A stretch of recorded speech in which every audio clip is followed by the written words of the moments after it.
Olá, boa noite a todos. Estamos iniciando mais uma live de perguntas e respostas. Esta noite com o tema da semana passada, continuação da semana passada, mediunidade e obsessão, com o Rogério Chaves.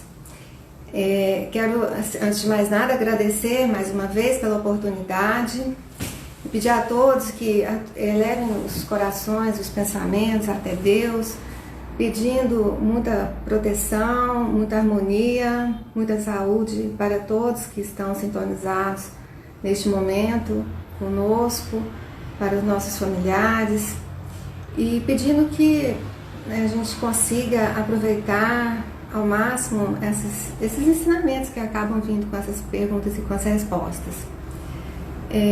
Enquanto a gente aguarda a entrada do Rogério, eu quero agradecer a todos que têm assistido essas lives, a participação de todo mundo, agradecer também as pessoas que estão enviando perguntas, porque a gente sabe que muitas perguntas, às vezes as pessoas até sabem as respostas, mas com essas perguntas ajudam às vezes familiares, amigos que não têm acesso, que não têm como fazer, muitas vezes são pessoas que não têm muita afinidade ainda com a doutrina espírita e têm dúvidas que não sabem nem formular as perguntas. E essas perguntas e as respostas, principalmente, são de muita ajuda para muitas pessoas. Na semana passada, por exemplo, nós recebemos uma mensagem de agradecimento, porque uma das perguntas estava assim, uma situação bastante parecida com uma pessoa que estava assistindo, se identificou muito com o problema que ela estava vivendo. E a resposta do Rogério, então, foi importante para ela, ajudou bastante ela mandou uma mensagem de agradecimento, e isso também nos deixa assim, muito gratificados de saber que, de alguma forma, a gente pode contribuir de alguma maneira para que a pessoa se sinta melhor, que tenha uma solução de algum problema, às vezes simples, que pode ser solucionado. Estou tentando aqui, a gente está aguardando para ver se o Rogério entra. Vou aproveitar também para dar alguns avisos. Nós, assim, temos recebido algumas mensagens também de pessoas pedindo informação sobre o tratamento espiritual, perguntando até se esse tratamento é pago e informando, assim, não é pago, tudo é gratuito, é um tratamento espiritual mesmo. Outra coisa, o pessoal tem sofrido um pouco com essa questão da pandemia que nós estamos atravessando, então muitas pessoas às vezes se sentem mais abatidas. Alguém tem algum parente, familiar, conhecido que está adoentado. Nós temos no nosso site um caderno de preces. Quem quiser fazer alguma prece, pedir uma prece para uma pessoa, é só acessar a página no Instagram e pelo site, né? Acesse o site pelo Instagram e faz o seu pedido, a sua oração, o pedido de oração. Boa noite, Rogério. Oi. Tudo Bom? bem? Tudo bem.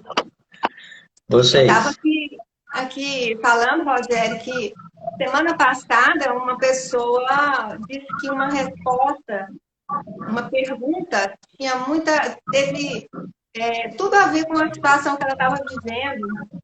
E quando a pergunta foi feita, a resposta serviu, assim, caiu como uma luva na situação dela. Então, ela ficou muito agradecida, mandou uma mensagem agradecendo.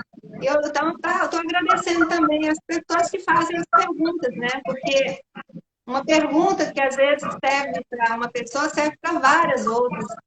Concorda? É verdade. É, é sim. E a gente Pois é. pode estar esclarecendo. E através de uma pergunta esclarece muitas pessoas, todos que estão sintonizados aqui na live. Pois é. Os recados, né? E só faltou um.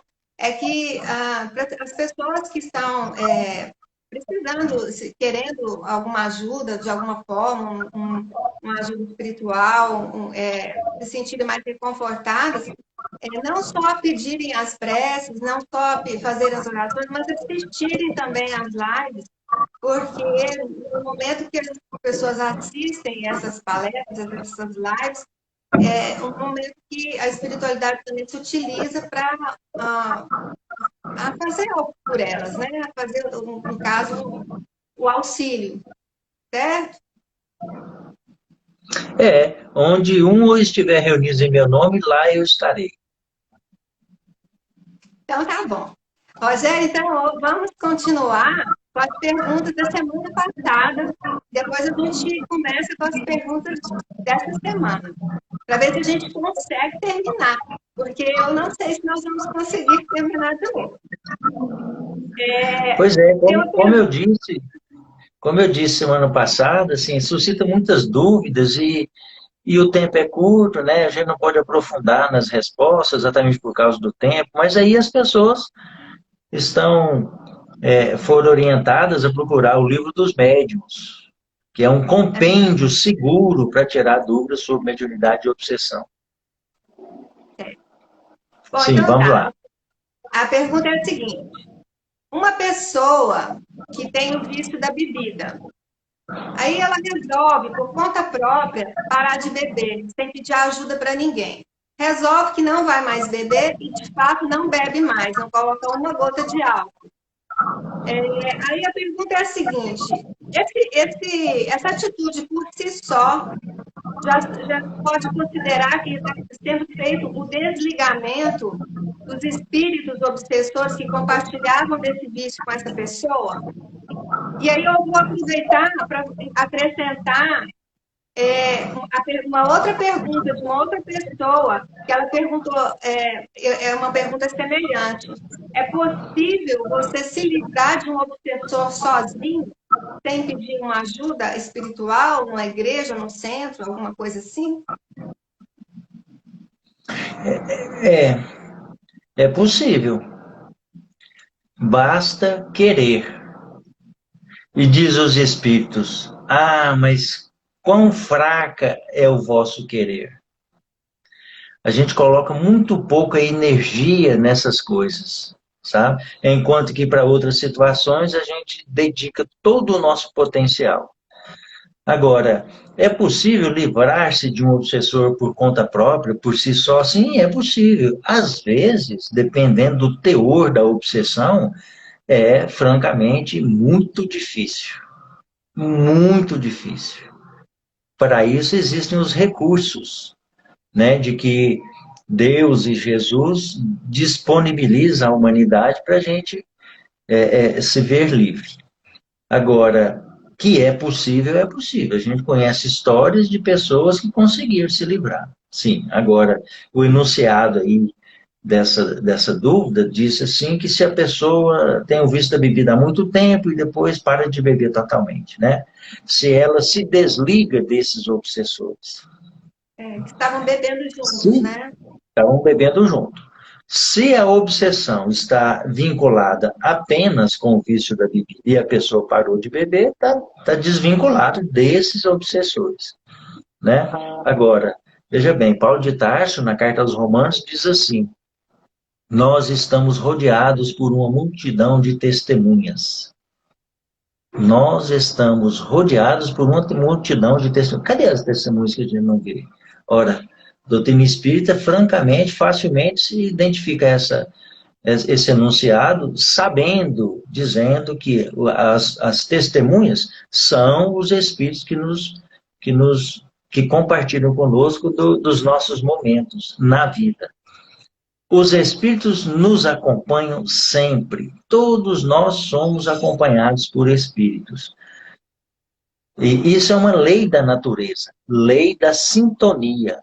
Automaticamente, sem esforço nenhum, nós estamos vinculando a nossa mente a outras mentes encarnadas e desencarnadas que estão presas na mesma faixa vibratória da nossa. Comungam conosco os mesmos interesses, os mesmos gostos, as mesmas aptidões, os mesmos hábitos.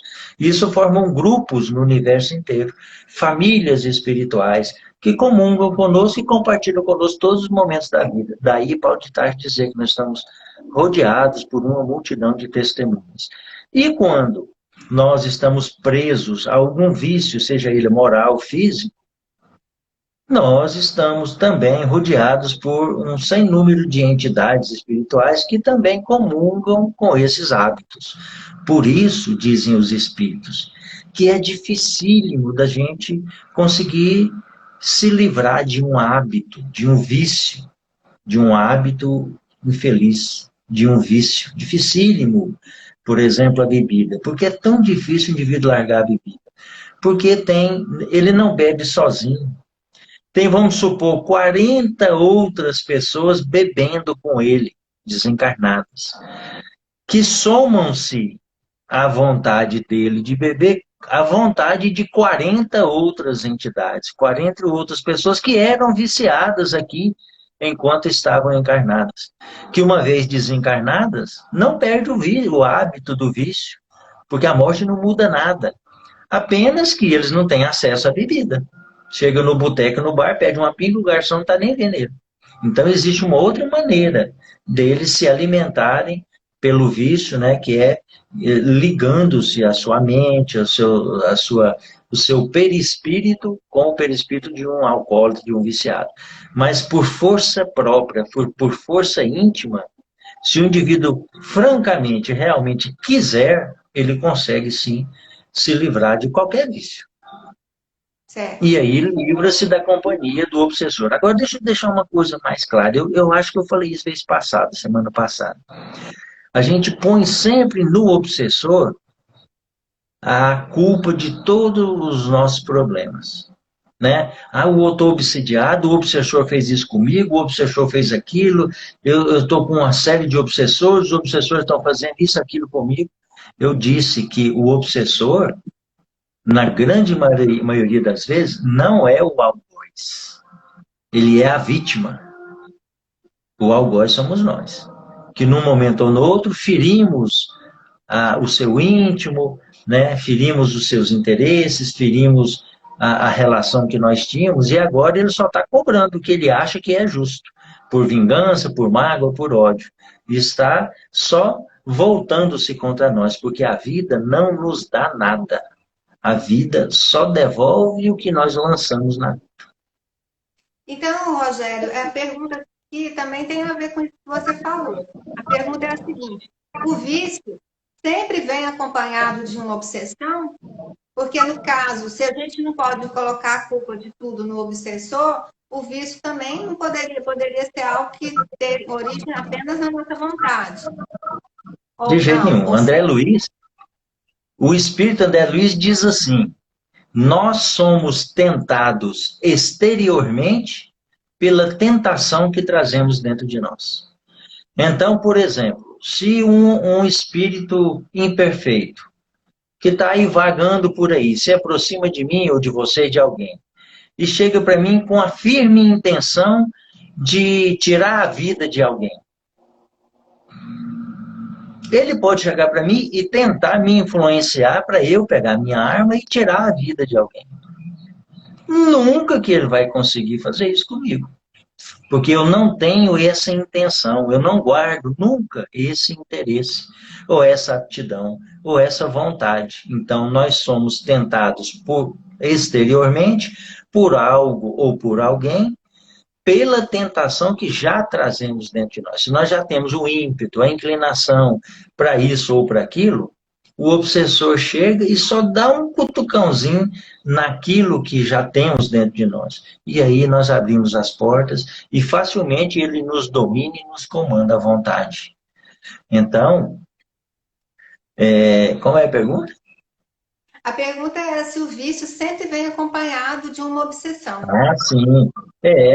Tudo está acompanhado dos espíritos que nos acompanham. Se o indivíduo tem o hábito da prece, que é salutar, o hábito da meditação, o hábito das boas lições diárias da vida, sempre existirão espíritos que comungam com esses hábitos e compartilham conosco essas energias. Se o hábito é deletério, é nocivo, é um vício, também vão existir espíritos que estão compartilhando conosco esses hábitos e essas energias. Então, quando nós decidimos agir dessa ou daquela forma, tenha certeza, nós vamos estar acompanhados por espíritos que também têm essa intenção. Tá, então essa também vai responder a outra pergunta que está bem ligada, que é assim, a obsessão pode levar ao suicídio? Pode levar ao suicídio. Sim, senhora. É. Num caso mais grave, a obsessão ela tem patamares, né? Começa, diz Kardec, através de uma obsessão simples, um leve envolvimento, que às vezes o indivíduo nem percebe, e isso evolui para um constrangimento maior, a ponto de chegar numa fascinação, onde a pessoa começa a fazer ou falar coisas que sem perceber, e num grau mais avançado, na possessão, que Kardec não gosta desse termo e chama de subjugação, que a entidade espiritual já domina a vontade do outro. Isso é um quadro bem complexo, né, que arrasta por muito tempo, e tem que ter as duas mentes têm que ter, assim, um e o outro, né, tem que estar bem sintonizados, normalmente por atitudes do pretérito, por culpa, por uma série de situações que possibilita isso. Aí, estagia, pode levar, se for interesse do obsessor, conduzir o indivíduo a tirar a própria vida. Ele só alimenta, a pessoa vai se permitindo, e o obsessor vai estimulando.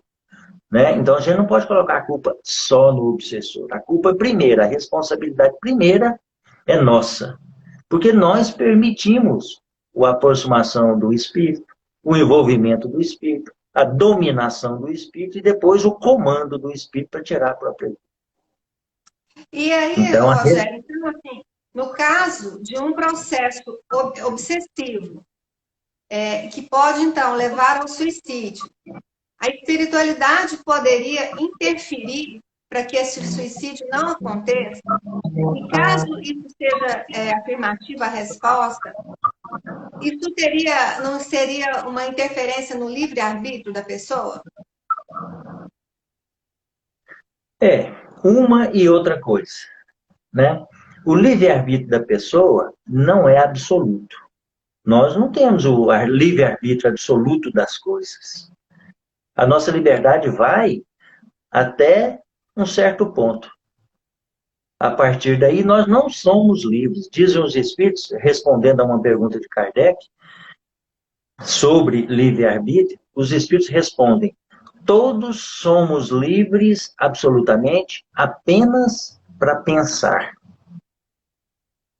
Para pensar, nós somos livres. Podemos pensar o que quiser, quando quiser, para pensar. Para agir é diferente. Existem leis e normas que nós temos que seguir e obedecer. Então, o livre-arbítrio não é absoluto. Nossos filhos, por exemplo, eles podem ter a vontade de fazer isso ou aquilo, mas os pais estão sempre ali corrigindo e impedindo que eles façam isso ou aquilo. Então, se o meu filho, por exemplo, disser assim, ó, eu não vou tomar banho mais, eu digo, vai, porque ele não manda nele. Ele não tem o livre-arbítrio absoluto a ponto de dizer, eu sou dono de mim e eu vou agir dessa forma. Não pode. Tem uma autoridade acima dele, eu. E digo, você vai tomar banho, vai se alimentar todo dia, e assim por diante. Então, Deus é o ser maior, a autoridade maior, que direciona as nossas vidas. E Deus é que sabe exatamente o que nós precisamos. Ele sempre nos dá o que nós precisamos. Nem sempre ele nos dá o que nós queremos, mas ele dá sempre o que nós precisamos. Aí, a espiritualidade, os anjos, os santos, Jesus, chamam de que vocês quiserem. Eles estão sempre nos envolvendo, nos auxiliando para que a gente não cometa o suicídio, que é uma transgressão grave da lei de Deus. Então, eles estão o tempo todo usando todos os recursos, intuindo amigos, parentes, familiares, para que a gente se aproxime da pessoa e oriente, esclareça, através das preces que mobilizam energias e vibrações poderosas para fortalecer o indivíduo, para ele desviar o pensamento desse caminho, ou seja, elas mobilizam todos os recursos possíveis. Mas quando o indivíduo quer, e não consegue sentir a assistência espiritual ou do próprio Jesus, eles estão com as mãos e os pés atados e não podem fazer nada. Se é a vontade absoluta do outro de tirar a própria vida. Então, eles não podem, eles não infringem o livre-arbítrio dessa forma. Tá certo.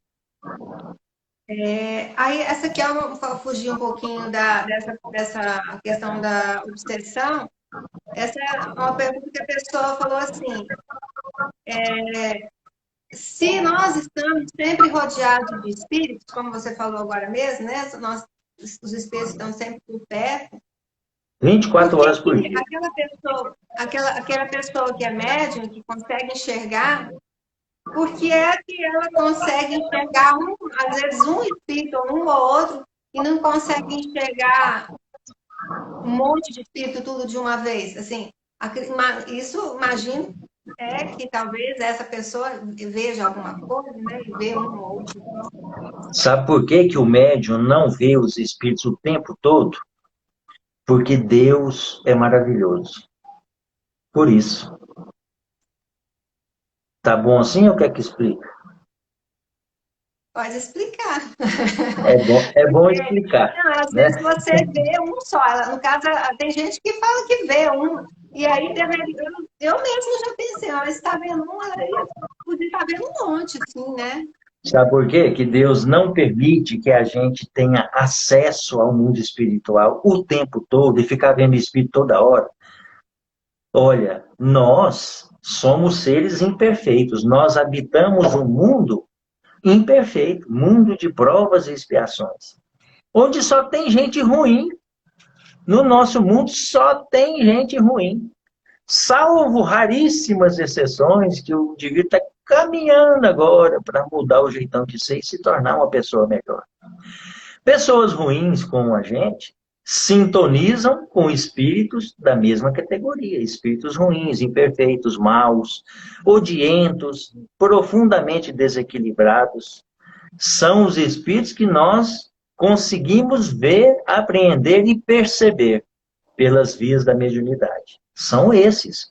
Raríssimas as exceções em que espíritos mais elevados nos permitem comungar com a presença deles, para sentir a vibração amorosa, o calor, o campo magnético de amor, de afeto que eles dirigem para nós. Raríssimos esses momentos. Então, nós estamos, na maioria das vezes, o tempo todo,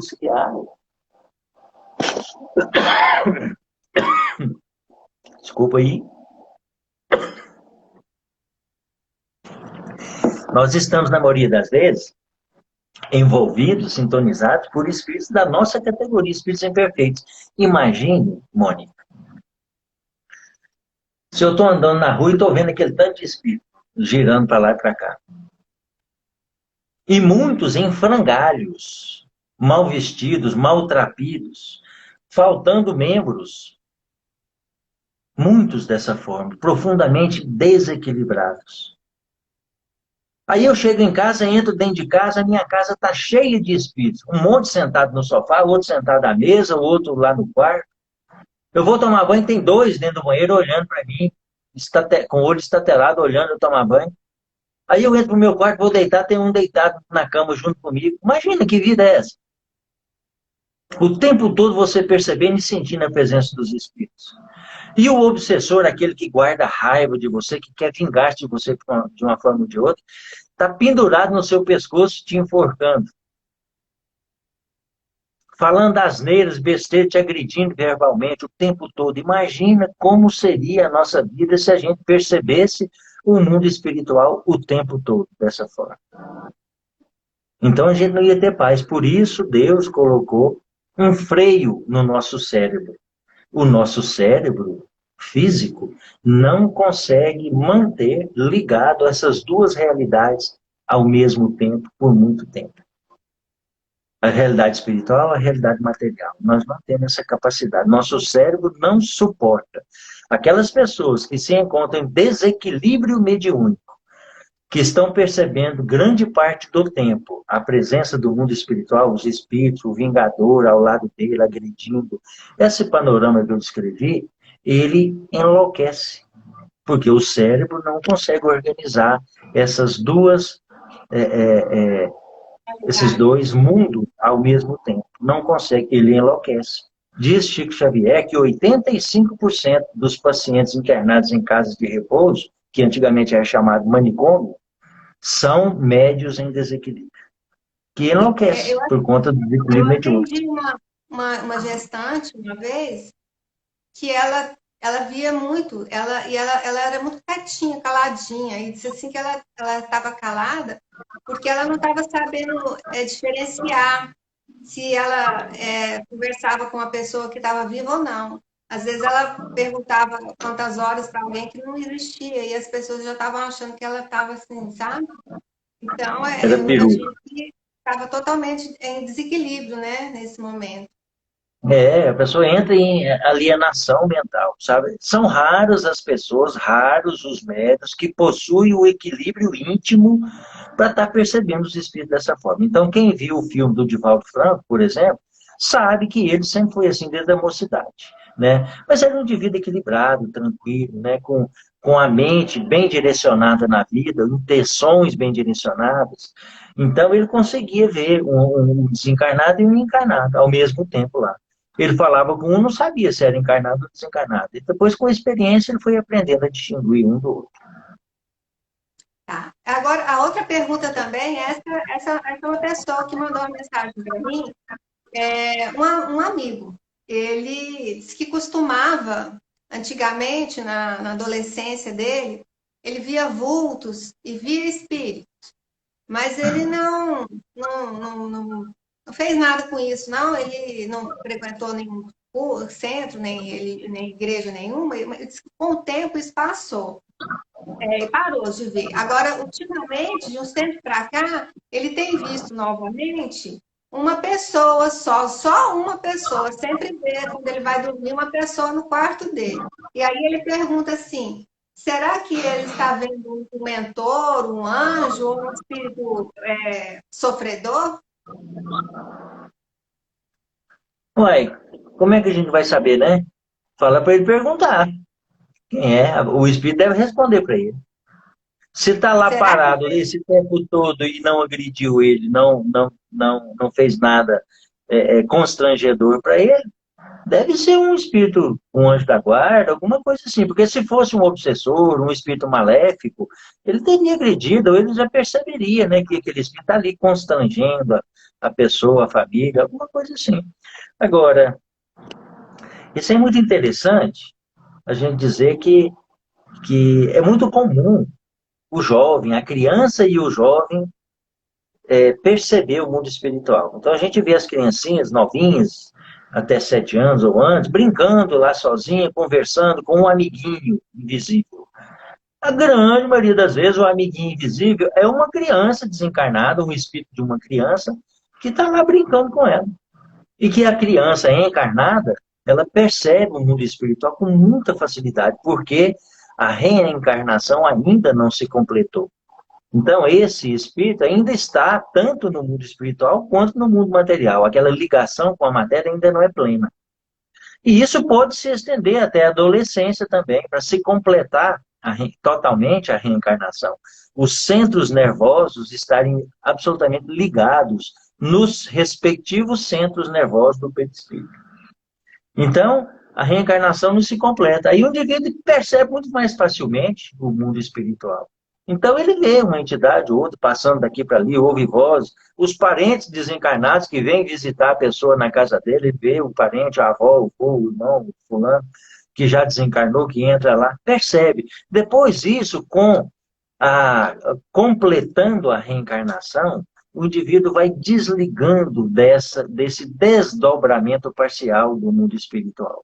Então ele fica mais preso ao mundo material, mais ligado às coisas materiais e deixa de perceber com tanta facilidade o mundo espiritual. Então isso é muito comum em todas as pessoas.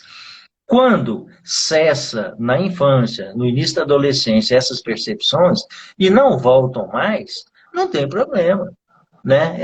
A gente considera que está relacionado com esse aspecto.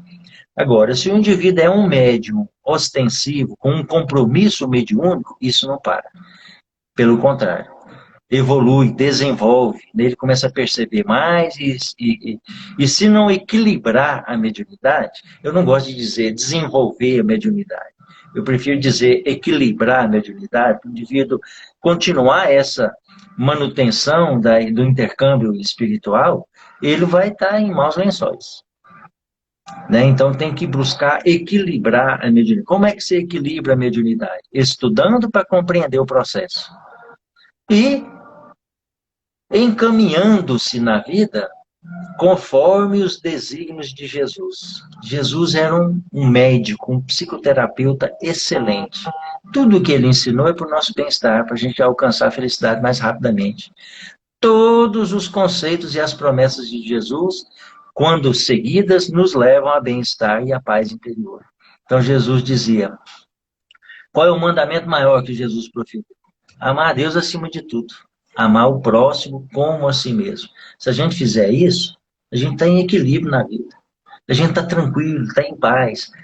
Em outras palavras, a doutrina espírita fala a mesma coisa, mas com outras palavras, dizendo, fora da caridade não há salvação. E a caridade, Kardec perguntou aos espíritos, o que é a caridade conforme entendia Jesus? Os espíritos responderam, benevolência para com todos, ou seja, ser bom ao máximo para todas as pessoas.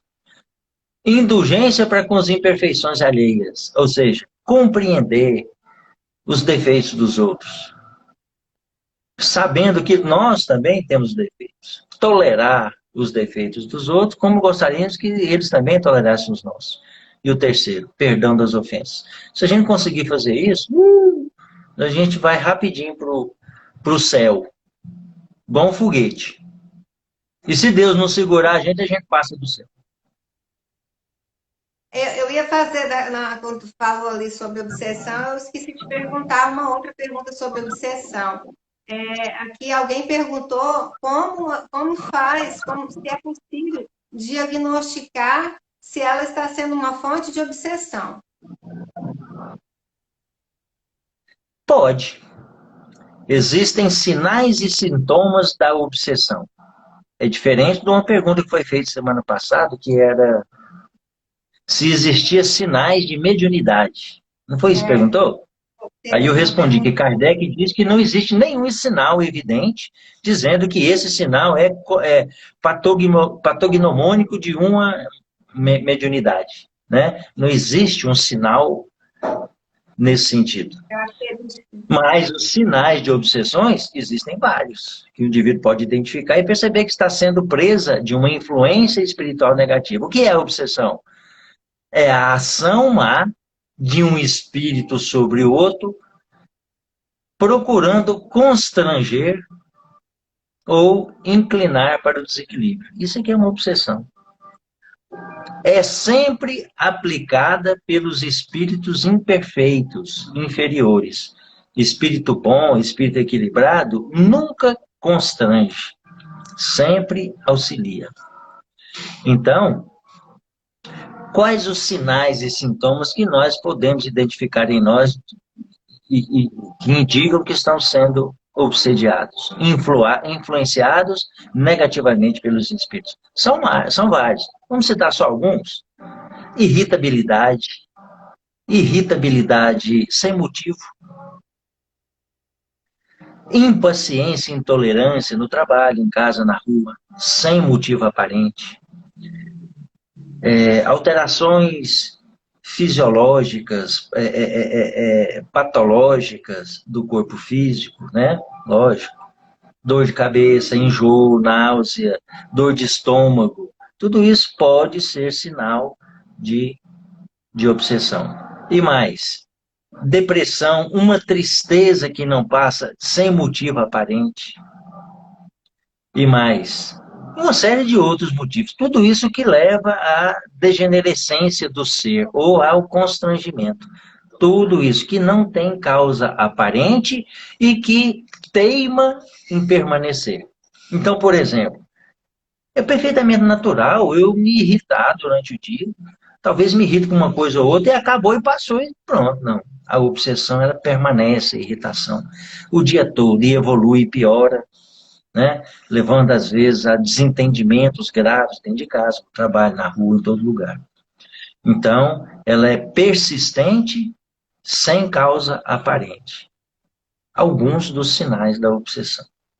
Algumas Pesadelo. pessoas até mudam um pouco a personalidade, né? A característica. Uma pessoa educada, amável, que começa a falar palavras assim mais de baixo calão, assim, uma agressividade que você falou, É, dá para perceber, né, que a pessoa está tendo muda, algum problema. a pessoa altera o humor e o caráter, né? Assim, a personalidade, repentinamente, de uma hora para outra, sem motivo aparente, né? Uhum. Bom, Esses são agora alguns tem sinais. uma pergunta aqui que chegou para a gente, foi direcionada a você mesmo.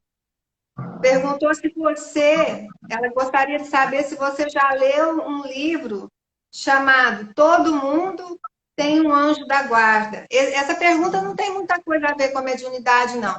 Mas como foi uma pergunta de um ouvinte lá do Rio de Janeiro e que parece que é conhecido de alguém também, então eu resolvi incluir aqui para você responder. O livro é Todo Mundo Tem um Anjo da Guarda. Autor é Pedro Siqueira, da Igreja Católica.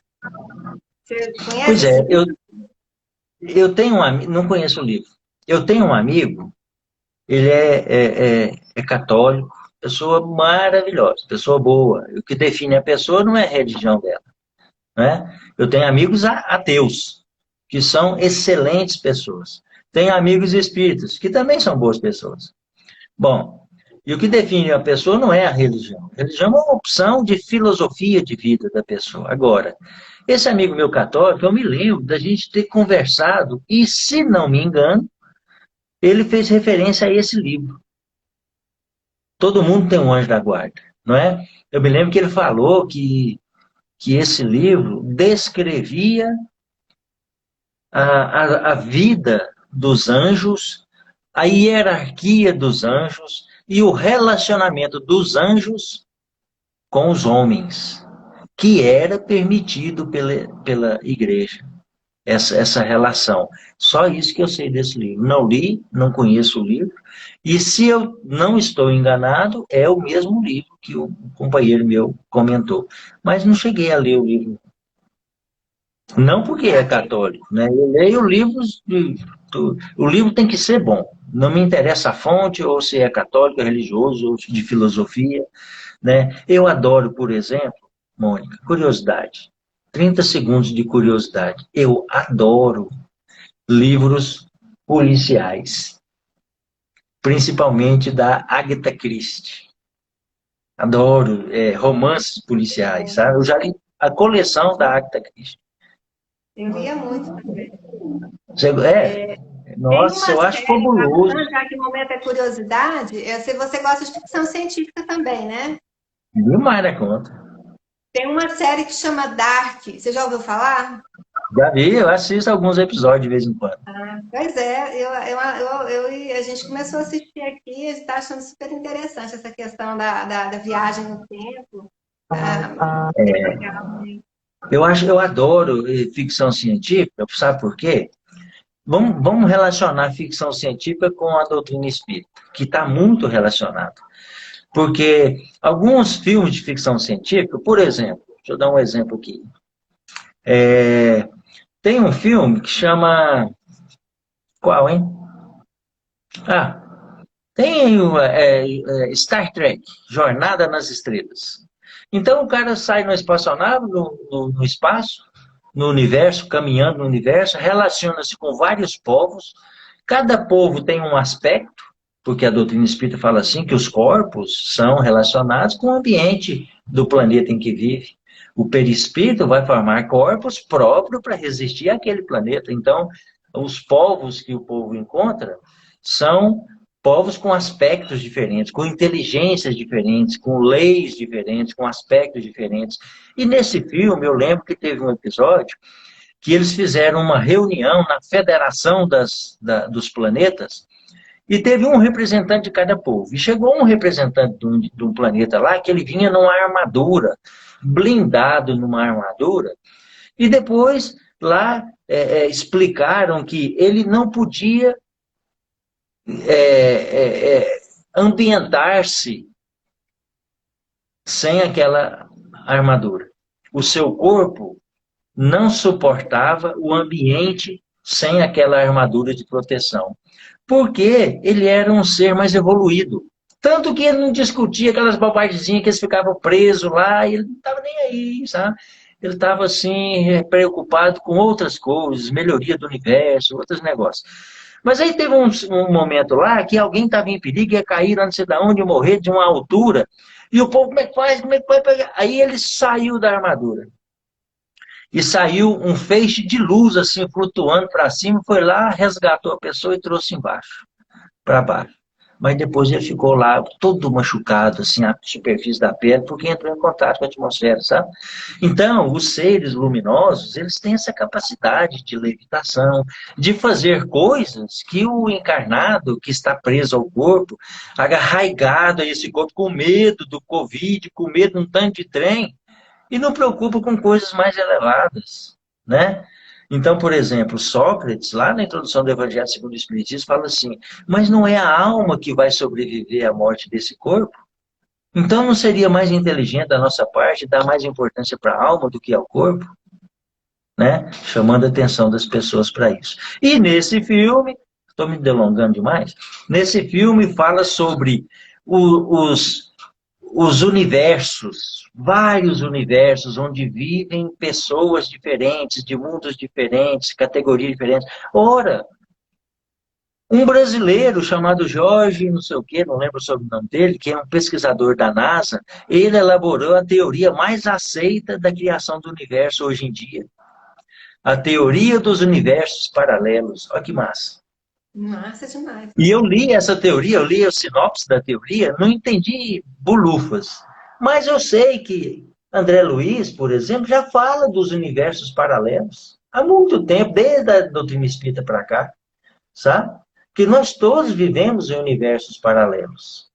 Né? Existem vários seres vivendo em universos paralelos. Por exemplo, um obsessor que está preso ao ódio ou ao sentimento de vingança por causa de um ato cometido no passado, a vida dele está pairando entre uma faixa vibratória pequena, que o ódio e aquela vibração focado naquela faixa de vibração de ódio, de mágoa, e isso faz com que ele não perceba outras realidades em volta dele. Então ele está vivendo naquele universo dele. André Luiz ficou lá 8 anos, 12 anos no umbral, sem perceber a ajuda que batia na porta dele todo dia, porque a ajuda estava vivendo numa outra faixa vibratória, em outro universo, vamos dizer assim. Assim como tem seres vivendo em universos mais inferiores e seres vivendo em universos mais superiores. É só a gente correlacionar as coisas, mas a doutrina espírita é muito clara. Voltar ao assunto. Essa pessoa que perguntou aí do livro, ela perguntou outra coisa também. Ela perguntou assim, são duas perguntas que eu acho que estão se interligando. Existe benefício em compartilhar experiências pessoais com outras pessoas, para outras pessoas? E ao não compartilhar, a pessoa estaria sendo egoísta, já que está deixando de promover algum benefício a essas pessoas? Entendeu? Acho que sim. Se for experiências boas que produzam consequências boas, a gente deve compartilhar com as pessoas. No mínimo, para servir de exemplo e estímulo para as outras pessoas agirem da mesma forma.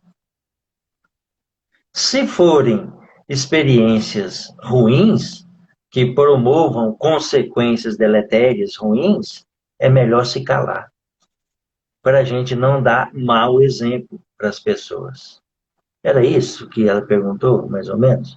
não A é? primeira, a segunda é um pouco mais complicada, que a pergunta em si é assim: qual a relação bionívoca entre o ser humano egoísta versus o benefício dessa ação, né?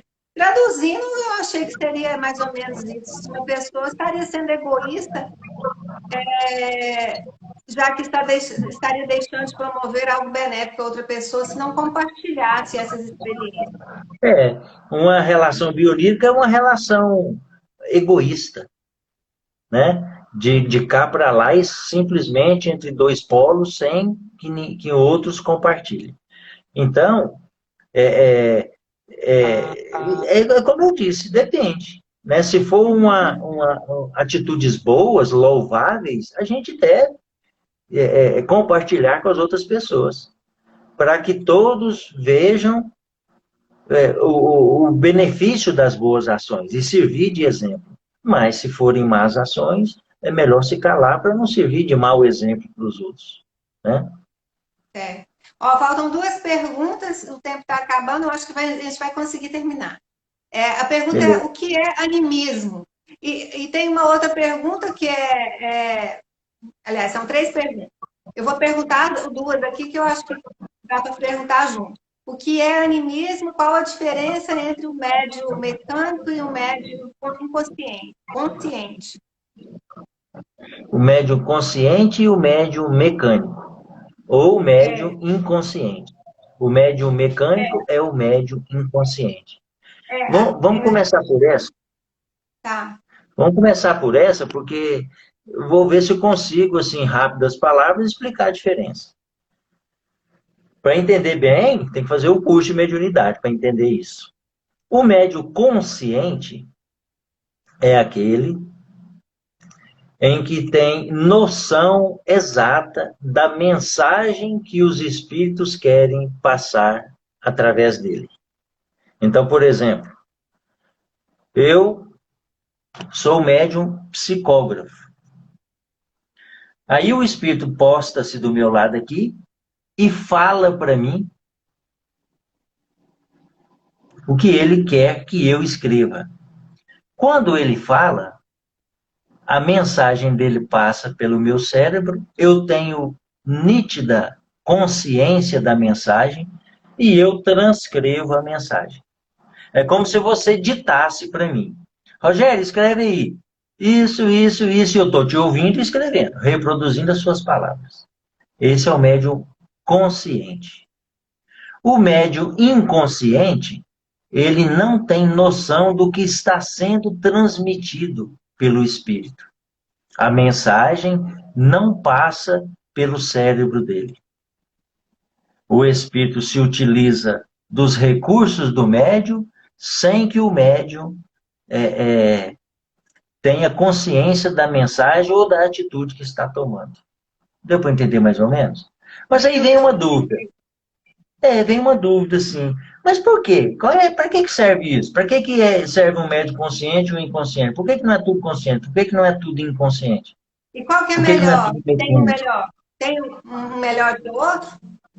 O melhor é exercer a mediunidade com amor. Esse é o melhor.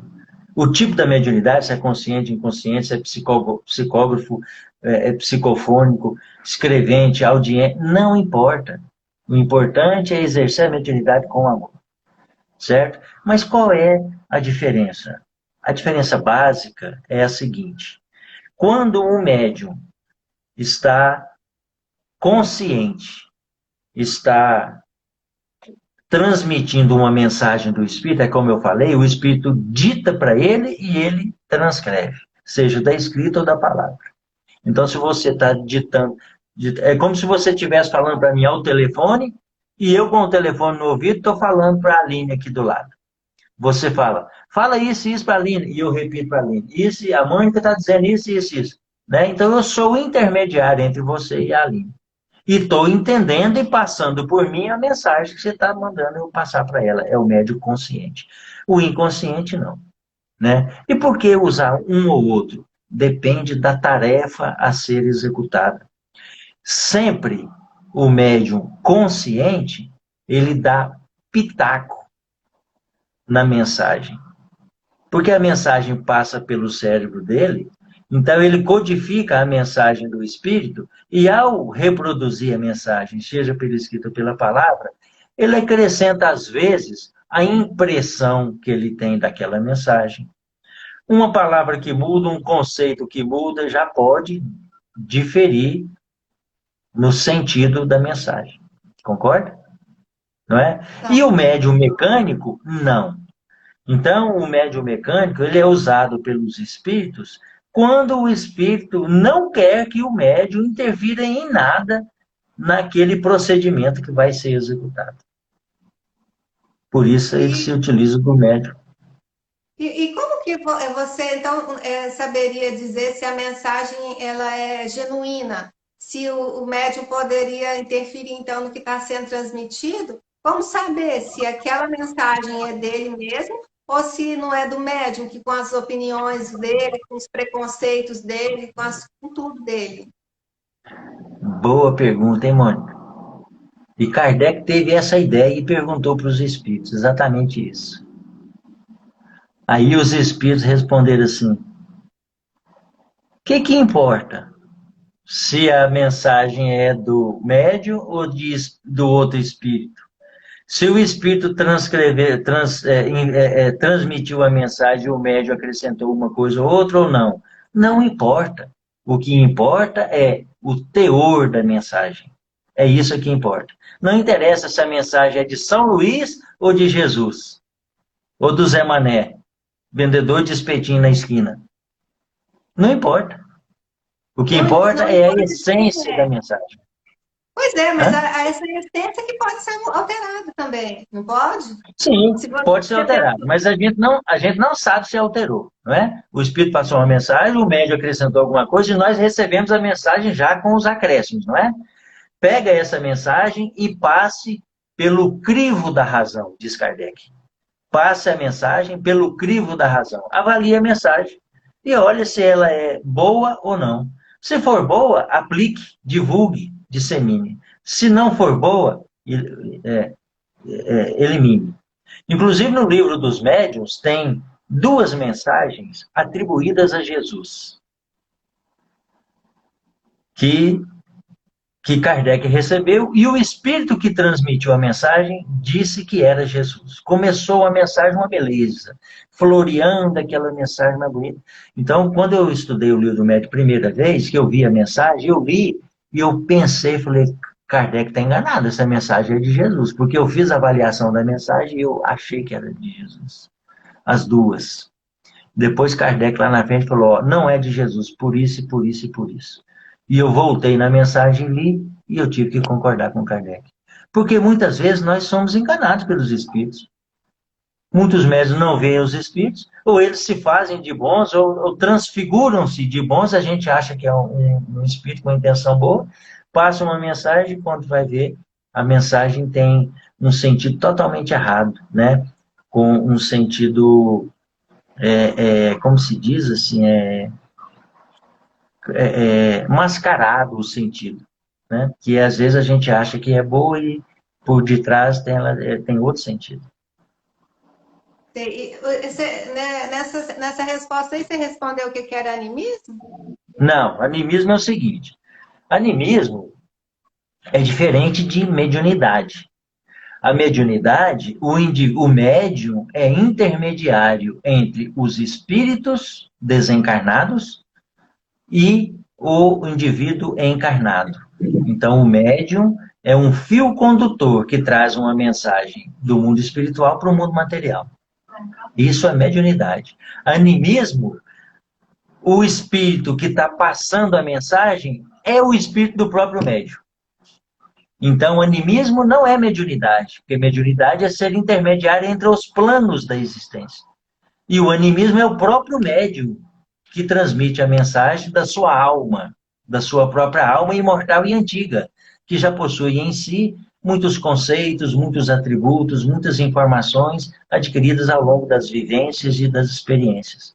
Então, isso é animismo, né? Que não é ruim, animismo é muito bom, quando a mensagem é boa. Tá. Ó, então vamos para a última, que vai dar tempo, aí dá tempo de você fazer até o encerramento, uma prece. Vamos ver se Essa dá. pergunta já é a terceira vez que aparece a pergunta. Então tem que Eu, responder. não, responde, mas aí aparece de novo, pergunta de novo. Ah, tá. Eu percebo que estou desenvolvendo uma mediunidade, mas não quero. Eu posso pedir para a espiritualidade bloquear essa mediunidade? Tem como? Claro que pode. Claro que pode. Só que a espiritualidade não vai bloquear. Mas você pode pedir. Mas não vai adiantar nada pedir. Porque você já pediu a mediunidade antes de reencarnar.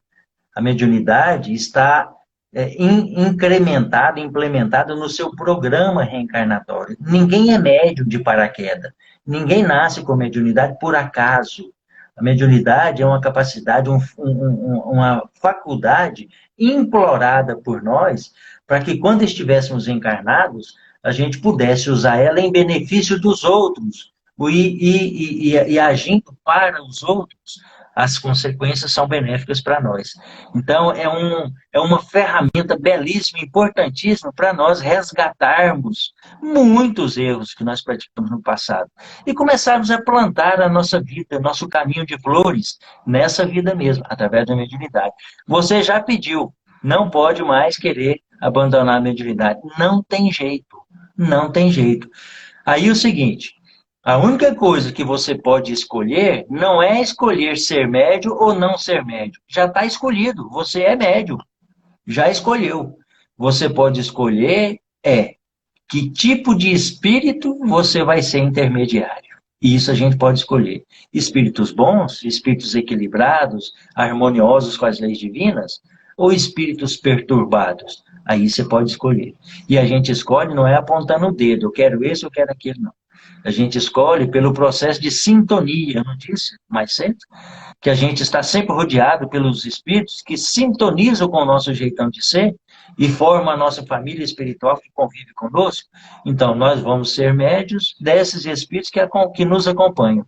E eles escolhem a nossa companhia pelos nossos gestos, pelos nossos pensamentos, pelas nossas atitudes, pelo jeitão que eu escolhi desenvolver na minha vida.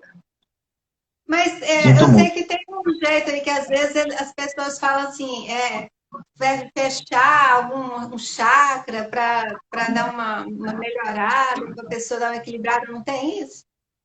Exatamente, para dar uma melhorada, não é para eliminar a mediunidade. Então, o indivíduo está passando por perturbações ou por obsessões graves, aí vai e fecha um centro de força dele, que é aquele centro de força que está relacionado com a ligação espiritual. Normalmente, o centro de força gástrico ou o centro de força esplênico.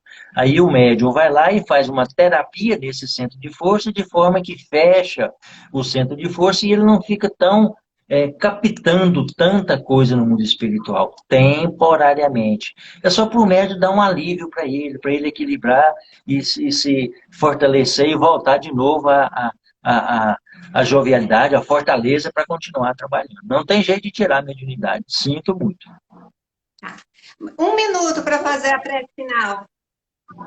Então vamos lá. Eu quero agradecer, Mônica, tá? Achei legal esse negócio aqui, ficar respondendo perguntas. Não que eu saiba tudo, né? Mas eu acho, olha, eu respondo conforme o meu entendimento e conforme aquilo que eu sei.